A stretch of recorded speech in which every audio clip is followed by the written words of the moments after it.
Praise the Lord. ప్రభువైన యేసుక్రీస్తు నామములో అందరికీ శుభము, జయము కలుగును గాక. ఆమేన్. దేవుడు మనకు ఇంతవరకు చూపించిన కృప, యేసుక్రీస్తు ప్రభువారి వంశావళిలో మరి మూల పురుషుల్ని చూసాం. అబ్రహాం గారి దాకా చూసాం. మరి కొద్దిగా సమయంలో అన్ని విషయాల్ని చర్చించుకోవడం సరిపోదు కాబట్టి కొన్ని విషయాల వరకు మనం చూద్దాం. ఈరోజు ఇస్సాకు ద్వారా దేవుడు మనకిచ్చే అమూల్యమైన సందేశాన్ని, యేసుక్రీస్తు ప్రభువారి యొక్క పోలికను మనం చూద్దాం. ఈ యొక్క పోలిక ద్వారా క్రిస్మస్ సందేశాన్ని విందాం. ఆదికాండం 18వ అధ్యాయము 14వ వచనం, 15వ వచనం చూద్దాం. యెహోవాకు అసాధ్యమైనది ఏదైనా నున్నదా?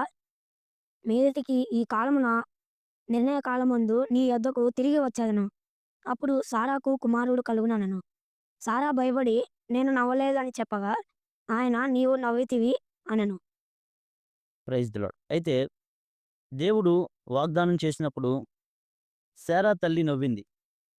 అయితే బైబిల్ గ్రంథంలో చాలా నవ్వులున్నాయి. నిరుత్సాహపు నవ్వు ఉన్నది, అనుమానపు నవ్వు ఉంది, ఆనందపు నవ్వు ఉంది, ఆశ్చర్యకరమైన నవ్వు ఉంది, అపహాస్యపు నవ్వు కూడా ఉంది. అయితే శారా తల్లి నవ్వింది. అందుకనే ప్రభువారు ఏం చెప్పారంటే, రిఫరెన్స్ చదువుకోవడానికి మనకు సమయం సరిపోదు కాబట్టి ప్రభువారు ఏం చెప్పారంటే, నువ్వు నవ్వావు కాబట్టి ఆ కుమారుడికి ఇస్సాకు అని పేరు పెడతావు అని చెప్పారు. అలాగే మరి ఇస్సాకు గారి యొక్క పేరుకి మరి నవ్వు, ఆ యొక్క నవ్వుని మన జీవితంలో దేవుడు మనకు రక్షణ ఆనందాన్ని ఇవ్వడానికి యేసుక్రీస్తు ప్రభువారు పుట్టారు.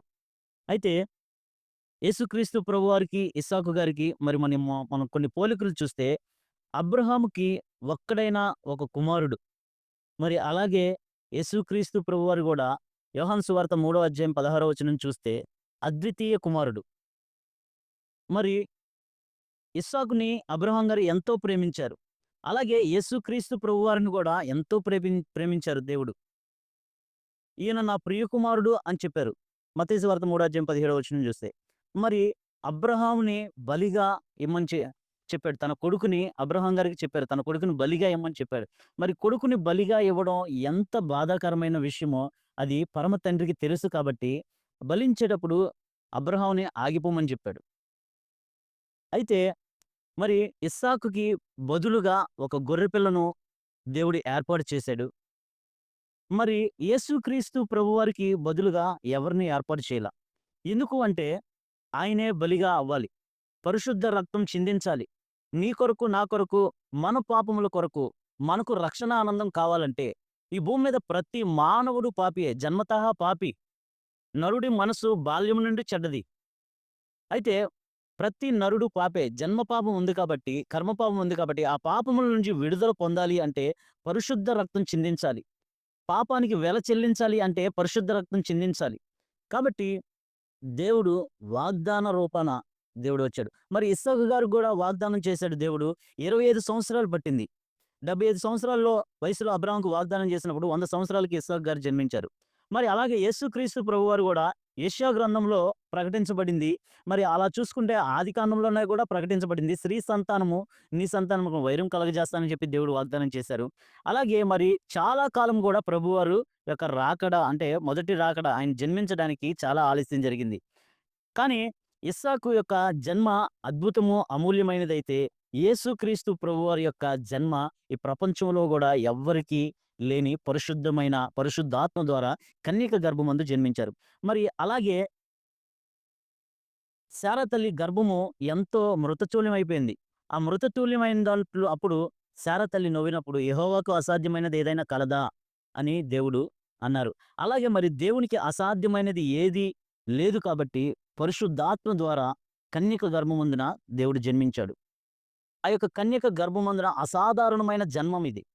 ఎందుకు అంటే పరిశుద్ధమైన రక్తం చిందించాలి కాబట్టి మానవ యొక్క దేహాన్ని వాడుకున్నాడు దేవుడు. కాబట్టి ఇది కూడా అసాధారణమైన పరిశుద్ధాత్మ వల్ల కలిగించిన దేవుడు కార్యం. కాబట్టి ఇస్సాకు గారు దేవుడే పేరు పెట్టాడు ఇస్సాకు గారికి. ఇస్సాకు అని పేరు పెడతాం అని చెప్పి. మరి అలాగే యేసుక్రీస్తు ప్రభువారికి కూడా దేవుడే పేరు పెట్టారు. యేసు అని పేరు పెట్టదు అని మరియ తల్లికి, యేసప్ప గారికి చెప్పారు. కాబట్టి ఇస్సాకు గారు దేవుడు నిర్ణయించిన కాలంలో జన్మించారు. 21వ అధ్యాయం 2వ వచనం చూస్తే మరి అలాగే యేసుక్రీస్తు ప్రభువారు కూడా కాలము, పరిపూర్ణమైనప్పుడు దేవుడు తన కుమారుడిని పంపెను అని గలతీయులకు రాసిన పత్రిక 4వ అధ్యాయం 4వ వచనంలో చూస్తాం. అలాగే ఇస్సాకు తన తండ్రి అయిన అబ్రాహాము పేరు పెట్టాడు. మరి అలాగే యేసుక్రీస్తు ప్రభువారిని గురించి తండ్రి అయిన దేవుడే ఈయన యందు నేను ఆనందించుచున్నానని ఇస్సాకు యేసుక్రీస్తు ప్రభువారి గురించి దేవుడు చెప్పారు. మరి అలాగే అబ్రహాము గారికి గూడా ఇస్సాకు ఎంత ప్రియమైన వాడుగా ఉన్నాడంటే, "నీవు ప్రేమించుచున్న నీ ఒక్కగానైన ఒక కుమారుడిని నాకు బలిగా ఇవ్వు" అన్నాడు.